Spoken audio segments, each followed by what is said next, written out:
Bonsoir à tous, ravi de vous retrouver pour cette édition du 20h à la une de l'actualité. Abdoulaye Wade avertit pour le pape du SOPI. Il n'est pas question de laisser Macky Sall et son gouvernement organiser les prochaines élections. Face à la presse, il a juré que les dernières législatives n'ont été qu'une mascarade. Accusé d'avoir battu la mère de l'édile de Ogo, de jeunes membres de Manko Taxawu Sénégal sont envoyés en prison à Matam. Leurs camarades exigent leur libération immédiate. Résultat, une vive tension règne dans cette localité de Ourossogui.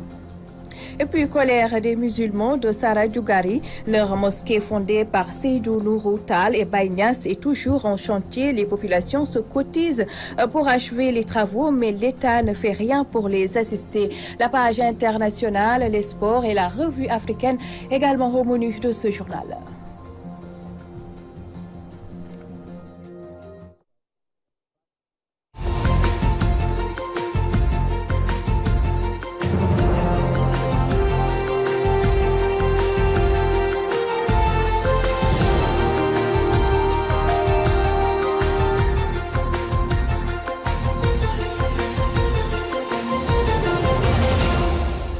Merci de vous joindre à nous. Le scrutin du 30 juillet n'a rien d'une élection. C'est une mascarade électorale préparée à l'avance. C'est ainsi que Maître Abdoulaye Wade analyse les résultats des dernières législatives. Face à la presse cet après-midi, le patron du PDS a averti qu'il n'est pas question de laisser Macky Sall et son gouvernement organiser la présidentielle de 2019. Les propos de Abdoulaye Wade que vous pourrez suivre avant la fin de ce journal.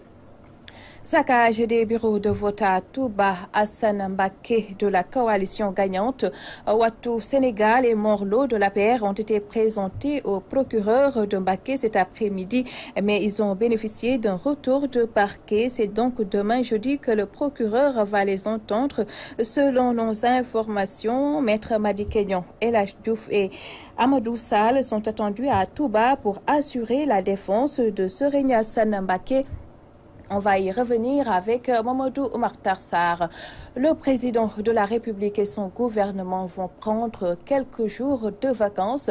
Une décision diversement appréciée par les citoyens. Si certains approuvent, d'autres estiment que la situation actuelle du pays ne donne pas place à des vacances. C'est un reportage de Fatou Bintou Diouf. Le président de la République Macky Sall a décidé de prendre quelques jours de vacances ce mois-ci, comme la plupart de ses ministres. Une décision que bon nombre de Sénégalais ne magnifient pas. Non, vacances Sénégal. Même si le pays était émergent, ils ne doivent pas prendre de vacances, encore moins dans l'état actuel du pays. Ils ne méritent même pas de jours de vacances. De mon humble avis, les ministres ne doivent pas prendre de vacances en ce moment, car le pays compte sur eux. Actuellement, il y a trop de problèmes dans ce pays, notamment les violences. De ce fait, ils n'ont pas droit au repos. Vacances. Si certains pensent que le chef de l'État et son gouvernement ne peuvent pas se la couler douce et profiter des jours de repos quelque part, d'autres ne sont pas du même avis. C'est le cas de cette dame. Ils ont droit à des vacances, la campagne a été dure pour eux. Faire de la politique est très difficile car ça demande de la force et de l'énergie. C'est pour cela qu'ils doivent se reposer. Selon Modoumbay, les 21 jours de la campagne des législatives suffisent largement comme vacances car les autorités avaient déserté les bureaux. Je peux dire qu'ils ont déjà pris quelques jours de vacances avec la campagne des législatives, qu'ils se mettent au travail, c'est plus important.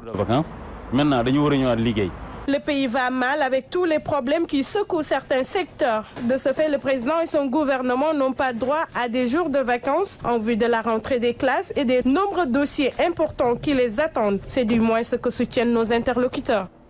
Fatou Bintou Diouf, je vous le disais en titre, vive tension entre le maire de Ogo et les militants de Manko Taxawu Sénégal.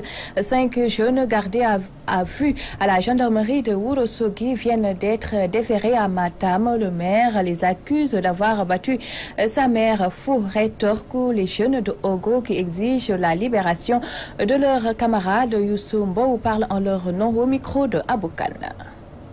Bonjour, présente, c'est Mamadou Abou, responsable des jeunes de la coalition Manko Taxawu Sénégal dans la commune de Ogo. Alors nous sommes venus aujourd'hui répondre à une provocation du maire de la commune de Ogo qui a arbitrairement provoqué la détention des 5 jeunes qui viennent d'être déférés au niveau du parquet de Matam. Alors cela signifie qu'actuellement au niveau local, que la politique elle est réservée à l'instrumentalisation. Ce que nous sommes venus quand même dénoncer et soutenir ces 5 jeunes qui sont aujourd'hui actuellement en attente au niveau du parquet. Et ce que nous pouvons donc dire aujourd'hui, nous réaffirmons notre engagement auprès de la coalition Manko Taxawu Sénégal, donc dirigée par le président Khalifa Sall et coordonnée par le président Malick Gakou. Et nous sommes incontestablement tenus donc, de répondre à toute provocation. Et nous n'accepterons pas une manipulation quelconque venant de la part d'un pouvoir. Si le pouvoir est au-dessus de la loi, nous allons répondre coup pour coup. C'est ce que nous sommes venus et donc assister à ces jeunes et nous allons donc suivre le dossier et nous allons juste examiner et toujours être là, présents pour les soutenir et les réconforter.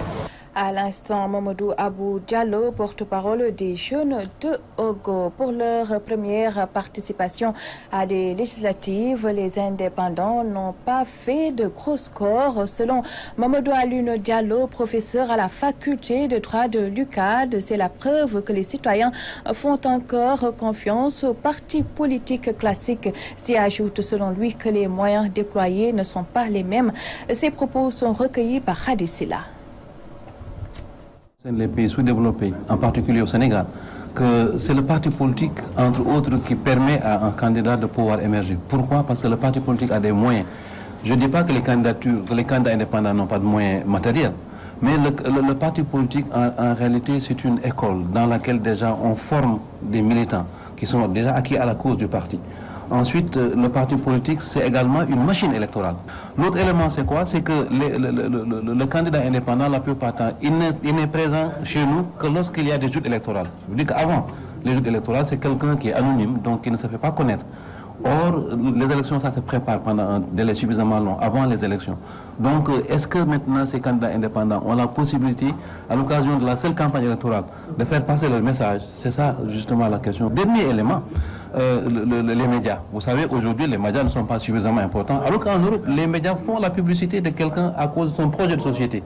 Et chez nous, le projet de société, je suis désolé de le dire, hein, en réalité, il n'intéresse pas la population. Que je sois un socialiste ou bien que je sois un libéral, ce n'est pas ça qui fait courir les électeurs. Je suis désolé de le dire, ce qui fait courir les électeurs, c'est l'argent, et l'argent facile. Vous trouvez à l'occasion des élections électorales, les dernières qui ont eu lieu, vous trouvez des électeurs qui vous disent « Monsieur un tel, donnez-moi de l'argent pour que je vote pour vous ».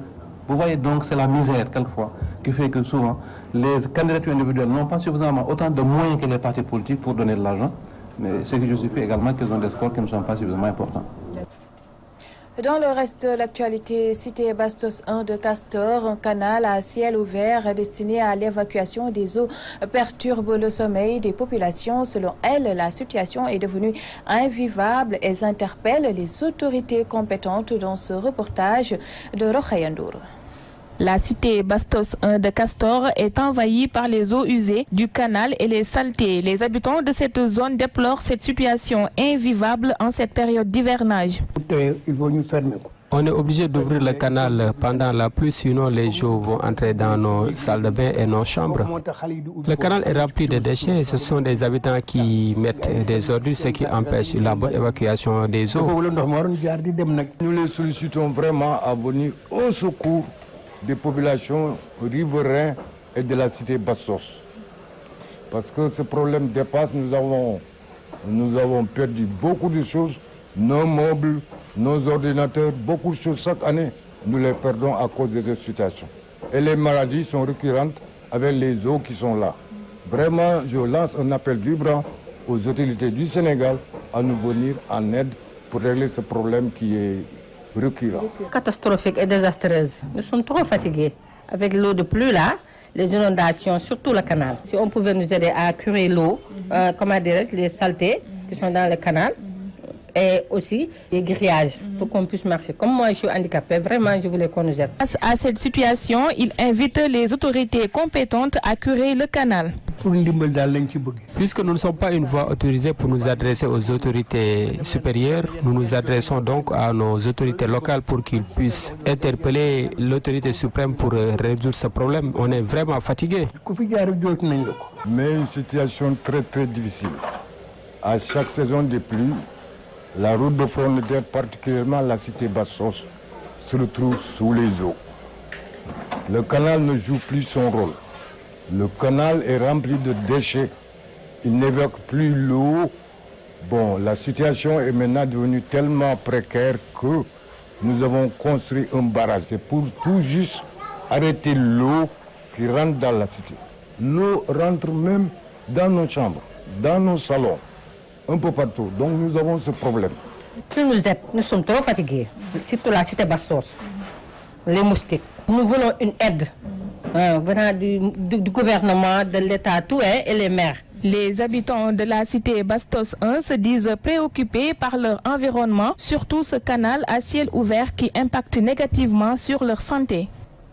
Je vous le disais en début de journal, le scrutin du 30 juillet n'a rien d'une élection, c'est une mascarade électorale préparée à l'avance. C'est ainsi que Maître Abdoulaye Wade analyse les résultats des dernières législatives.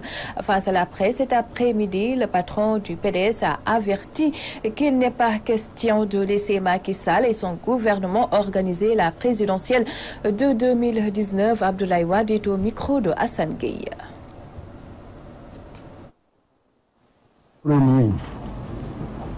Lorsque nous disons que nous ne voulons plus à l'avenir participer à des élections organisées par Macky Sall, il peut ne pas nous croire et organiser des élections. On verra bien. On verra bien. Ça, c'est le futur, l'avenir qui va nous juger. Nous voulons des élections organisées par Macky Sall et son gouvernement. S'il le fait, ce n'est même pas la peine qu'il se fatigue pour 2019. Si ce qu'il veut faire, il n'a qu'à attendre 2019 et se proclamer non seulement élu, mais super élu, 140%, comme il veut. Nous ne participerons pas. Mais au-delà, nous disons, nous ne permettrons même pas à Macky Sall de préparer une épreuve de manipulation du fichier électoral, de trucage électoral comme celui-ci. C'est deux choses différentes. Nous ne participerons pas, mais nous ne permettrons pas. Ça aussi, c'est l'avenir qui va juger. Le pèlerinage à la Mecque, c'est dans quelques jours, mais les difficultés sont encore nombreuses. L'État privilégie cette année la privatisation, une option que d'aucuns jugent nécessaire. Toutefois, beaucoup déplorent la cherté du package proposé par certaines agences de voyage. Mamou Diaby Gassama. L'État du Sénégal tend à généraliser la privatisation du pèlerinage à la Mecque. Sur 10 500 pèlerins sénégalais, seuls 1000 pèlerins seront convoyés par la Commission. Cette privatisation a des inconvénients mais aussi des avantages, d'après Oussaz Gorasek, directeur général d'une agence de voyage privée de la place. Lui, il avait une mission de nettoyer dans un premier temps, mais il a faussé le nettoyage. Je crois que le milieu est encore beaucoup plus sali que nettoyé. Parce que quand on doit diminuer le nombre d'organisateurs et on augmente, on ne dit pas qu'on ne fait pas rentrer d'autres. Parce que nous devons former, nous avons des avantages, nous avons des expériences. Ils sont un peu informels. Le problème qui se pose pour la privatisation du pèlerinage à la Mecque est on ne sait pas réellement qui est qui et cela pose d'énormes difficultés. L'État doit former des acteurs qui ne connaissent rien de ce milieu. Et il doit appuyer ceux qui sont déjà imprégnés et qui maîtrisent bien le secteur. Le pèlerinage, il faut superviser, régulariser, les acteurs sénégalais. Parce que chacun doit jouer partition. Partition bi ñu yoré ñun mom moy ñu jéma doxal pèlerinage de telle sorte que muy état bi muy sénégalais yépp ñëpp contane pèlerin yi ñu yobbu contane nga xamni ñëpp di leen dox seen farata comme ñu ko wara doxé. Mamadou Sall, pèlerin, déplore la cherté des prix fixés par les agences de voyage. Aller à la Mecque, il y a le billet et tout ça, mais il y a aussi des frais, il y a des charges Bon, à la Mecque, à Médine et aussi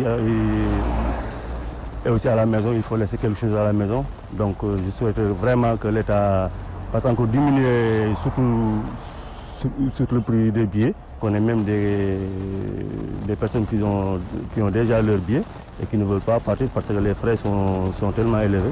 En ce qui concerne les frais de service, Oussaz Gorasek explique. Il y a certains qui te facturent 2,8 millions par rapport au service qu'ils offrent. Il y a d'autres 3 millions, il y a d'autres 3 millions et quelques. C'est par rapport au service. Donc c'est au choix du pèlerin de voir le service qui l'arrange. Certains fidèles musulmans vont bientôt accomplir le 5e pilier de l'islam. Ces derniers gardent espoir que toutes les conditions seront réunies pour un meilleur hajj au lieu saint de l'islam. Mais la privatisation progressive inquiète certains.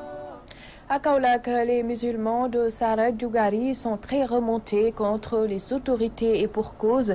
Depuis un an, ils tentent de reconstruire leur lieu de culte sans un seul soutien des autorités. Cette grande mosquée fondée par Seydou Nourou Tall et Baye Niass est laissée en rade. D'ailleurs, les populations se cotisent pour achever les travaux, nous dit Al-Hassan Ba.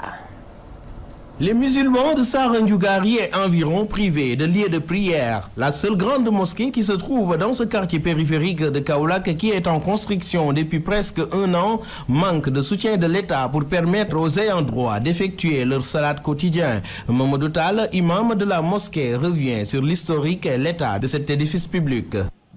C'est une mosquée qui a été inaugurée par Thierno Seydou Nourou Tall et El Hadji Ibrahima Niass Baye radiyallahu ta'ala anhum en 1965. Paix à leurs âmes. Alors, elle était vétuste à tel point que la dalle commençait à se décaper.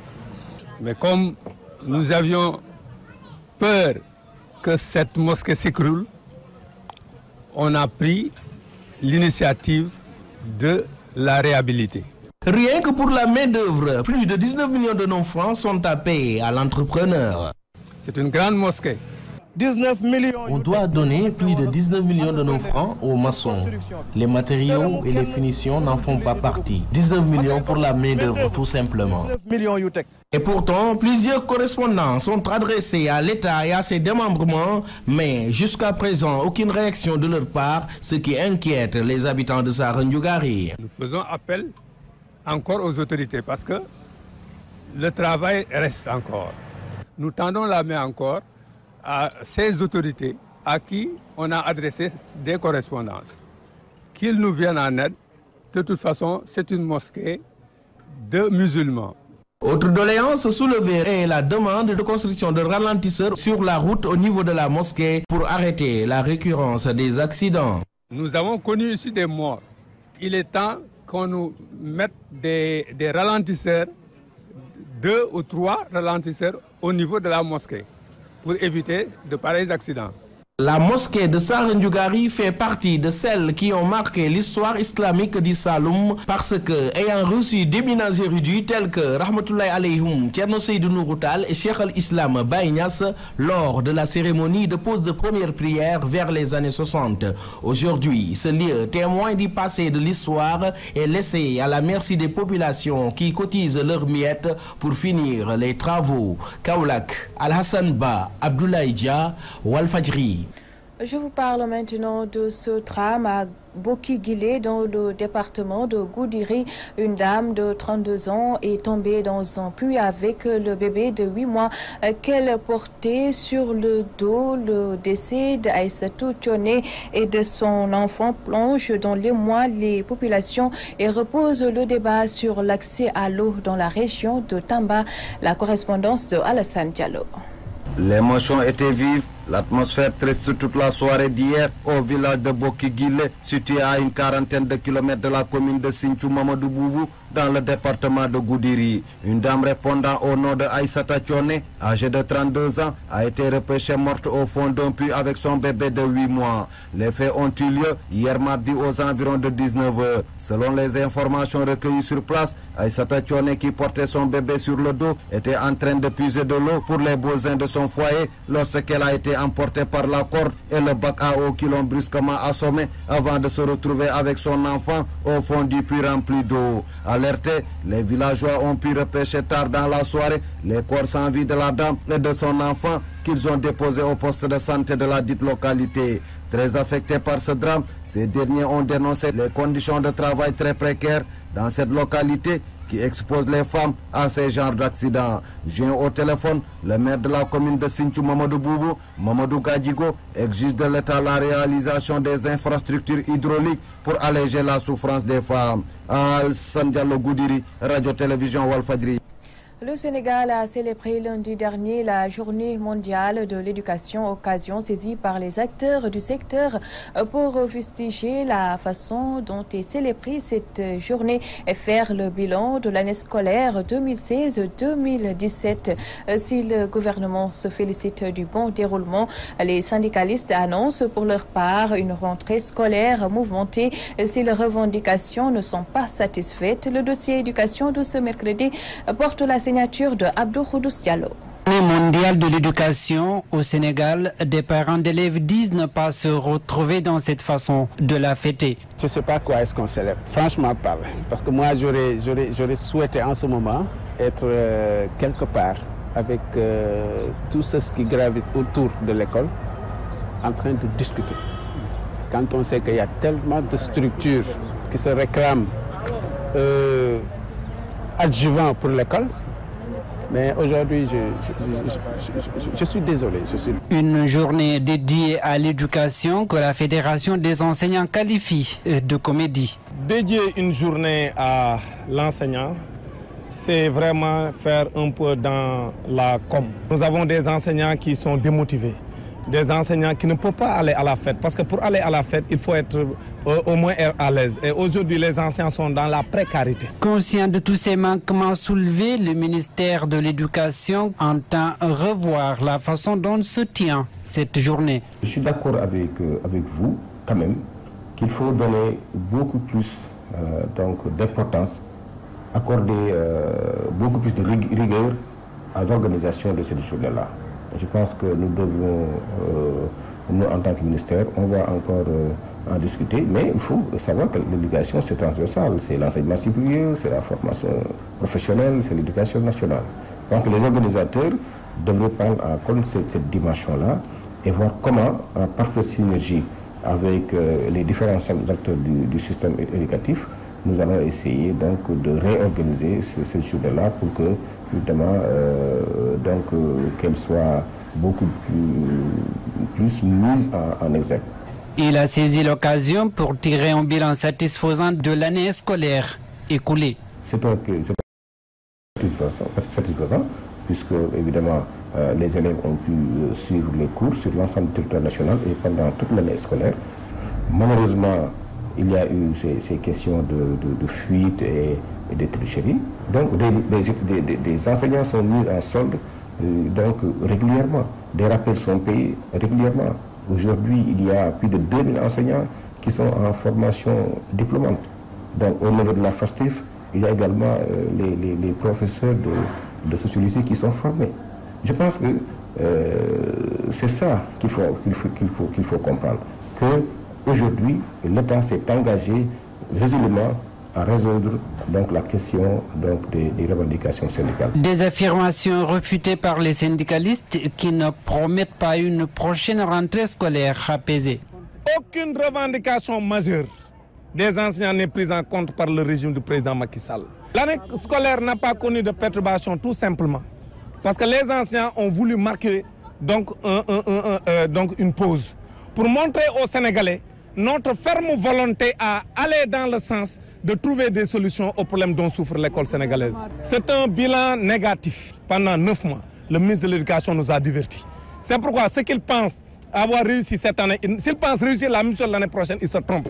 L'année prochaine, nous n'accepterons plus d'être divertis. Une année scolaire 2017-2018 à la veille d'une élection présidentielle qui risque de ressembler à celle de 2011, marquée par des grèves répétitives si les engagements signés par l'État du Sénégal ne sont pas respectés. Abdoukhoudoss Diallo, Actu Région à Touba, pour revenir sur la forte présence des marabouts sur les listes aux dernières législatives. Une descente dans l'arène politique qui divise les talibés et les observateurs. Si certains estiment que les guides religieux peuvent légitimement s'engager, d'autres soutiennent que l'engagement des marabouts amène plus de tensions et de passion. Actu Région avec Mamadou Makhtar Sarr. Les violences qui ont émaillé le scrutin législatif dans la cité religieuse de Touba remettent sur la table la question de l'entrée des chefs religieux dans l'arène politique. Un débat qui divise certains observateurs. C'est vrai que nous avons noté lors des élections législatives dans la cité religieuse de Touba qu'il y a eu beaucoup de débordements. Des bureaux de vote ont été saccagés, des gens se sont bagarrés jusque dans la cité religieuse. C'est pourquoi moi personnellement je pense qu'aujourd'hui il est plus qu'urgent que les chefs religieux s'intègrent dans le milieu politique.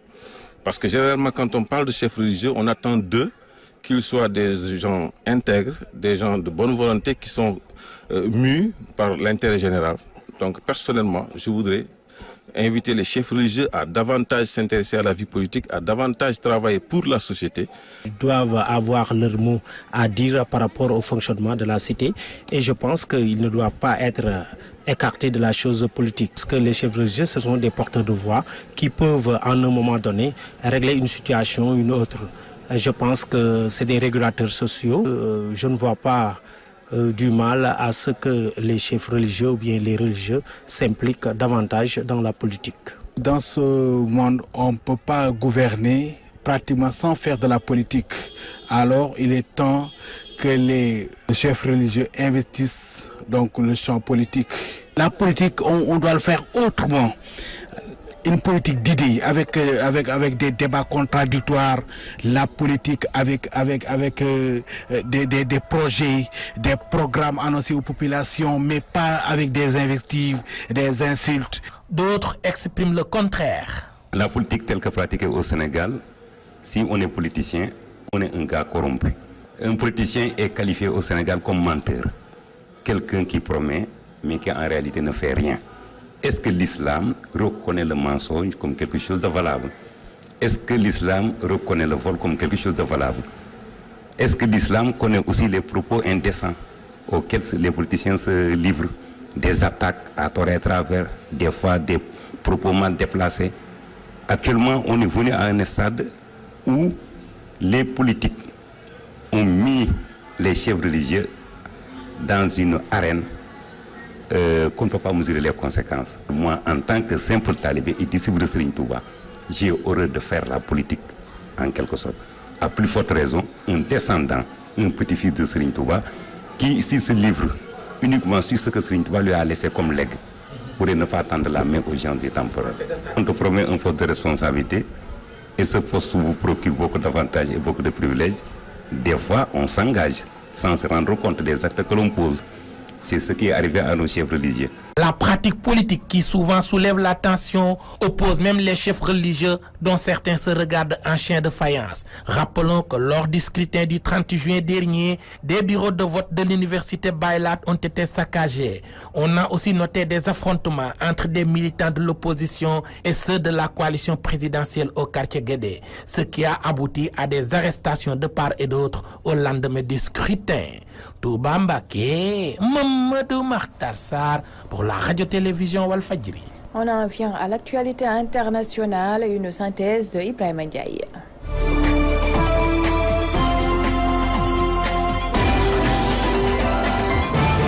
Au Tchad, un agent de protection a fait feu ce mardi alors que des centaines de professeurs se trouvaient au siège du ministère de l'Éducation à N'Djamena pour des démarches administratives dans le cadre du recensement en cours des enseignements. Il y a eu un peu de désordre, un peu de débordement. Chacun voulait passer, chacun voulait déposer son dossier qui ont provoqué des bousculades, explique à RFI le ministre tchadien de l'Intérieur, Ahmad Mahamat Bachir. Selon toujours le ministre de l'Intérieur, l'agent de protection du contrôleur a fait un tir de sommation, mais malheureusement il a raté ce tir de sommation et a causé des dégâts. Il a blessé des enseignants. Ahmad Mahamat Bachir précise par ailleurs que l'agent de protection a été arrêté et qu'une enquête a été ouverte pour fixer les responsabilités.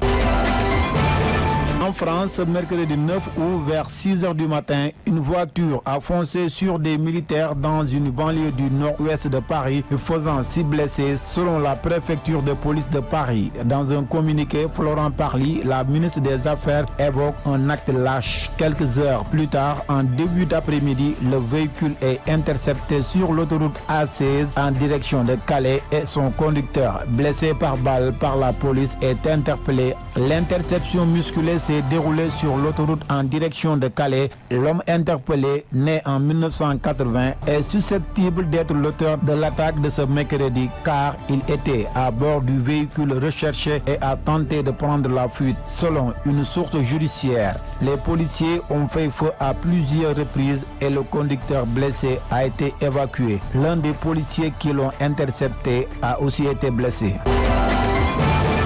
Au Yémen, le blocus aérien a fait encore plus de morts que les bombardements. C'est ce que souligne une ONG norvégienne. En 2 ans de bombardement de la coalition commandée par l'Arabie Saoudite, environ 9000 personnes ont été tuées au Yémen. Mais selon le Conseil norvégien pour les réfugiés, environ 10 000 autres yéménites ont perdu la vie faute d'avoir pu recevoir des soins à l'étranger. En cause, le blocus de l'aéroport de Sanaa. La capitale du Yémen est contrôlée par la rébellion Houthi, combattue depuis plus de 2 ans par la coalition commandée par l'Arabie Saoudite. Selon l'ONG norvégienne, des milliers de Yéménites atteints de cancer ou d'autres maladies sont pris au piège. Impossible pour eux de recevoir des soins à l'étranger, ce qui aurait déjà coûté la vie à 10 000 personnes. D'après l'ONU, le Yémen connaît actuellement la pire crise humanitaire au monde.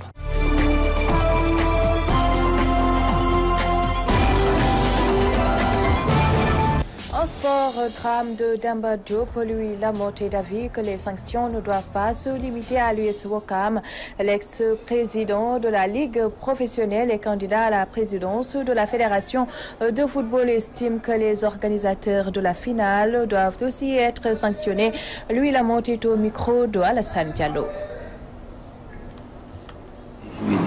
Ce que je peux en dire, certes, il y a des décisions qui frappent l'US Ouakam, mais il serait injuste qu'on s'en arrête là. Je pense qu'il y a des responsabilités à rechercher. Que les enquêtes qui sont en cours et qui sont menées par le parquet puissent aboutir, que nous puissions exactement savoir qui a fait quoi ou qui n'a pas fait quoi, que dans cette affaire-là, tous ceux qui ont été identifiés comme ayant pris part d'une façon directe ou indirecte à la commission de la catastrophe puissent répondre de leurs actes ou de leur absence d'actes. Et tous ceux qui ne sont pour rien ne soient pas inquiétés. Donc de la justice pleine et entière, sans cruauté inutile, mais aussi sans blesse coupable. J'ai été pendant 4 ans président de la Ligue professionnelle. J'ai eu à organiser pas mal de finales du genre. Quand on prend l'initiative d'organiser, on a la responsabilité de facto. Après on dira, est-ce que vous avez pris toutes les précautions ou pas? Ça, c'est l'enquête qui le définit. Mais moralement, pas être indemne, j'allais dire, dans de pareilles situations, puisque quand même il y a eu mort d'hommes, il y a eu plusieurs sanctions. Je pense que la responsabilité du football est engagée, et quand je parle de la responsabilité du football, je parle de la responsabilité des dirigeants du football. Je crois que sur cette question c'est clair, mais je ne suis pas le procureur, c'est lui qui est chargé d'enquêter et de faire la part des choses. Je m'en tiens à ce que dira. Le maître de karaté Askieri, ceinture noire 9e dan, a animé un stage de 2 jours à Saint-Louis. Objectif, outiller davantage les combattants sénégalais dans la perspective des prochains Jeux Olympiques. L'ancien directeur technique national de karaté, Alun Badara Diak, revient sur ces 2 jours de stage au micro de Gabriel Barbier. Dans le cadre de la vulgarisation du karaté, avec le professeur Askieri, qui a un projet d'école qui a été validé par la Fédération mondiale et par Erasmus.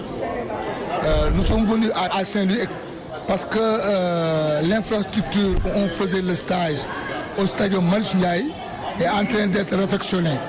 Et pour éviter d'amener les enfants de Saint-Louis et de Mauritanie jusqu'à Dakar, nous avons préféré l'Aïkado, qui est l'association qui fait venir Askieri, préfère déplacer le staff à Saint-Louis. Le karaté étant devenu discipline olympique, nous avons fait venir le professeur Askieri et le professeur Dibisek plus M. Mangarika, qui est responsable scolaire du karaté. Nous avons voulu en tout cas vulgariser les profils techniques qui sont actuellement demandés au niveau du karaté olympique. C'est pourquoi M. Askeri est venu, 9e dan, il est venu pour en tout cas vulgariser les références des fondamentaux du karaté qui sont demandés au niveau mondial.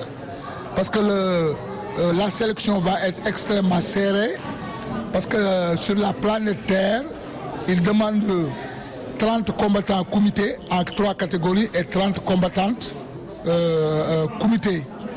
Les katas seront faits, mais ils ne seront pas validés pour des médailles olympiques.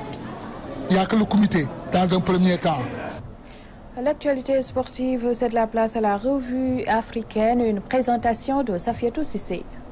Bonsoir. Projet de révision constitutionnelle au Mali, la plateforme Ante Abana prépare un ultimatum au président Ibrahim Boubacar Keïta, annonce Maliweb et nos confrères d'ajouter qu'un ultimatum sera lancé au président de la République pour retirer au plus vite son projet de révision constitutionnelle avant la fin de ce mois d'août. Le 22 août pourrait être retenu comme date butoir au-delà de laquelle, si le président Ibrahim Boubacar Keïta continue d'ignorer les appels et invitations qui lui sont adressés, la plateforme anti-Abana touche pas à ma constitution mettrait en œuvre l'article 121 de la constitution du 27 février 1992 qui stipule la désobéissance civile pour la préservation de la forme républicaine de l'État. C'est dire que le front du refus est arrivé à la conclusion que cette situation est assimilable à une remise en cause de la forme républicaine de l'État et que le dérapage se fait vers un pouvoir personnel qui n'admettrait pas de concertation dans la gestion des affaires publiques. Parlons à présent de la haine anti-migrants. L'observateur Palga indique l'Europe dans un aquarium d'ivoire défendu par des requins. Alejandro Yopar Corso souligne que la mésaventure de l'équipage du Cesta ressemble en tout point de vue à celle de pirates xénophobes. Le butin avidement recherché n'est pas matériel mais humain. Restons toujours avec nos confrères burkinabés qui reviennent sur les élections au Kenya. Les jours les plus longs s'annoncent, alerte l'observateur Palga. C'est maintenant que le plus dur commence. Les 20 millions d'électeurs ayant joué leur partition